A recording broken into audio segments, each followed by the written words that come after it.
ఇక్కడ విచ్చేసిన అందరికీ నమస్కారం.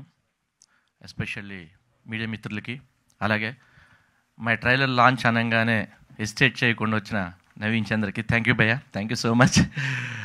ఓకే, యాక్చువల్గా సక్సెస్ రావడం, సక్సెస్ తీసుకోవడం అంటే నేను ఎప్పుడూ కూడా ఏంటంటే నేనేది సక్సెస్ చేసింది ఏమీ లేదు, బట్ నాకు సక్సెస్ని ఇచ్చారు అందరూ.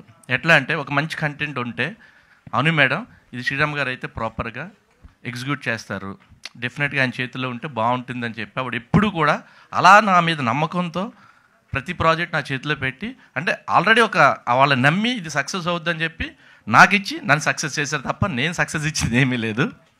ఓకే, ఈ కంటెంట్ గురించి మాట్లాడాలంటే ఫస్ట్ రైటర్తో మాట్లాడాలి. రిక్కీ చేసిన తర్వాత ఆల్మోస్ట్ నేను ఒక 10 to 15 కంటెంట్స్ విన్నాను. ఎక్కడా కూడా నాకు ఏ సబ్జెక్టు నచ్చలా. ఆఫ్టర్ దట్ అంటే నేను ఎప్పుడు కథ ఎవరైనా చెప్తే ఏంటంటే అది మనల్ని హాంట్ చేయాలి బేసిక్గా. అంటే కథ గురించి మనం ఆలోచించాలి, ఈ సీన్ అలా ఉంది, ఆ సీన్ అలా హాంట్ చేస్తే డెఫినెట్గా సక్సెస్ అని నేను నమ్ముతాను.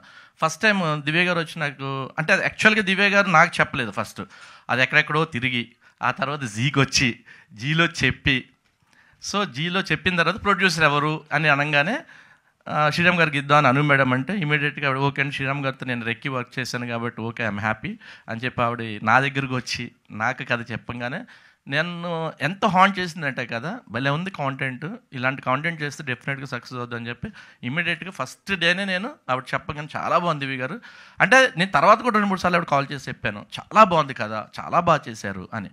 అంత ఎగ్జైటెడ్గా ఉందన్నమాట స్క్రిప్ట్. నెక్స్ట్ అభిజ్ఞ దగ్గరికి వస్తే నేను ఒక 2-3 హీరోయిన్లను చూసాం, దీనికి హీరోయిన్ ఎవరు అని చెప్పి. అందులో ఒక ముగ్గురిని సెలెక్ట్ చేసుకున్నాం. ముగ్గురిని సెలెక్ట్ చేసుకున్న తర్వాత అభిజ్ఞ ఆఫీస్కి వచ్చి స్క్రిప్ట్ చదివి నాకు చాలా బాగా నచ్చింది, నేను చేస్తాను అంది. అంటే తనలో నేను ఆ ఎగ్జైట్మెంట్ కానీ ఆ ఇంట్రెస్టింగ్ కానీ చూశాను, మిగతా వాళ్ళలో నేను చూడలేదు. సో దట్ ఇమ్మీడియట్గా నేను ఒకటే రిక్వెస్ట్ చేశాను, కష్టపడాలి ఈ ప్రాజెక్ట్ వర్క్, ఎందుకంటే నేను చాలా రిస్ట్రిక్టెడ్గా లిమిటేషన్లో పనిచేస్తాను. ఫస్ట్ టైం నేను బేసిక్గా ఎప్పుడు లిమిటేషన్లో పనిచేయను, బియాండ్ బడ్జెట్లో పని చేసుకుంటే వెళ్తా. సో నాకు ఆ ప్రాబ్లం ఉంది కొంచెం, దీనికి మాత్రం నువ్వు కష్టపడి పని అంటే లేదు సార్ డెఫినెట్గా నేను చేస్తాను అని చెప్పి తను ఎంత బిలీవ్ చేసిందంటే ఈ కథని చాలా అంటే 110% బిలీవ్ చేసింది అమ్మాయి. అనగానే నాకు చాలా హ్యాపీ అనిపించింది. అంటే ఈ మధ్యకాలంలో నేను ఒక అమ్మాయిని అలా చూడలేదు, అంటే కాంటెంట్ నచ్చి నేను చెయ్యాలని తను ఫిక్స్ అయిపోయింది మెంటల్గా. అలాగా తను ఇక్కడికి వచ్చింది. అఫ్కోర్స్ మిగతా వాళ్ళు అలా కాదని కాదు కానీ, బట్ డైరెక్ట్గా నేను ఆ ఇంట్రాక్షన్ చూశాను, ఆ అమ్మాయిలో ఆ బిలీఫ్ని చూసా, ఈ క్యారెక్టర్ నేను చేస్తే డెఫినెట్గా నాకు మంచి పేరు వస్తుంది, సక్సెస్ఫుల్ ప్రాజెక్ట్ అని చెప్పి ఆ పిల్ల అంత బిలీవ్ చేసినప్పుడు ఏంటంటే ఆబ్వియస్లీ అంటే దే పుట్ మోర్ ఎఫర్ట్ అనమాట దానికోసం. నెక్స్ట్ ఇంకా మా కృష్ణ గారు కూడా లేరు ఫస్ట్ నిజం చెప్పాలంటే ఈ ప్రాజెక్ట్లో ఎవరెవరిని అనుకున్నాం, లాస్ట్ మినిట్లో మేము చూసిన తర్వాత ఇలాంటి కాంటెంట్ని మనం ఎగ్జిక్యూట్ చేయాలంటే అలాంటి డైరెక్టర్ నేను అంటే బెటర్ అని చెప్పేసి ఆయన నేను రిక్వెస్ట్ చేశాను. అంటే యాక్చువల్గా ఆయన చేసే మూడ్లో లేడు, ఆయన వేరే వేరే వర్క్స్లో ఆక్యుపై ఉన్నాడు. అందుకని నేను రిక్వెస్ట్ చేస్తే ఆబ్లిగేషన్ మీద నా మాట కాదని లేక లేదు సార్ చేస్తానని చెప్పి ఆయన రావడం, సో అంటే సెట్ ఆఫ్ థింగ్స్ లాగా ఈ ప్రాజెక్ట్కి అన్నీ అలా కలిసి వచ్చినాయి.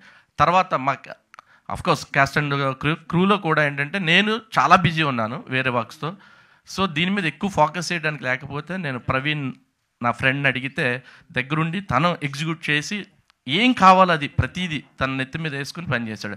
అలాగే మా అంజీ బాలు అందరూ కూడా ఎంత కష్టపడ్డారంటే మా సిద్ధు వీళ్ళందరూ కూడా ప్రతిరోజు ఈ ప్రాజెక్ట్ మీద ఎంతో ఎఫర్ట్ పెట్టి పనిచేశారు. నెక్స్ట్ ఎస్పెషల్లీ నేను థ్యాంక్స్ చెప్పాల్సింది ఎవరంటే మా ఆర్ట్ డైరెక్టర్ ఉపేంద్ర కూడా, ఎందుకంటే దీంట్లో ఉన్న టాస్క్ ఏంటంటే ఆ 80s 90s దాన్ని మనం క్రియేట్ చేయాలి బేసిక్గా. ఇప్పుడు ఎక్కడా లేవు ఆ కైండ్ ఆఫ్ ఇది చాలా అవుట్డోర్లు చూసాము, అవుట్డోర్ వెళ్ళి చేద్దాం అనుకున్నాం, ఊర్లు తిరిగాము, బట్ ఎక్కడ మాకు ఆ కైండ్ ఆఫ్ కనెక్ట్ కనిపించలేదు. సో ఇక్కడ వరకు మనం ఎక్కడి వరకు ఏం చేయగలుగుతాం అని చెప్పేసి కొన్ని ఫిక్స్ చేసుకున్న లొకేషన్స్, అక్కడ సెట్ ప్రాపర్టీ మమ్మల్ని తీసింది ఏంటంటే సెట్ ప్రాపర్టీ అండ్ కాస్ట్యూమ్స్. అలాగే అంజలి గారు డిజైనర్ కాస్ట్యూమ్స్, ఎందుకంటే ఆ టైం కాస్ట్యూమ్స్ ఎట్లా ఉంటాయి వాటి మీద రీసెర్చ్ చేసి అవన్నీ నెంబర్ ఆఫ్ ఎగ్జాంపుల్స్ తీసుకుని దీన్ని కంటెంట్ని ఇట్లా తెరకెక్కించాం అనమాట. Thank you one and all, ఇంతమంది సపోర్ట్ చేశారు. ఎస్పెషల్లీ నన్ను నమ్మి ఈ ప్రాజెక్ట్ నా చేతిలో పెట్టినందుకు Anu madam thank you so much. Thank you sir, thank you so much. ఆ తర్వాత మా డైరెక్టర్ కృష్ణ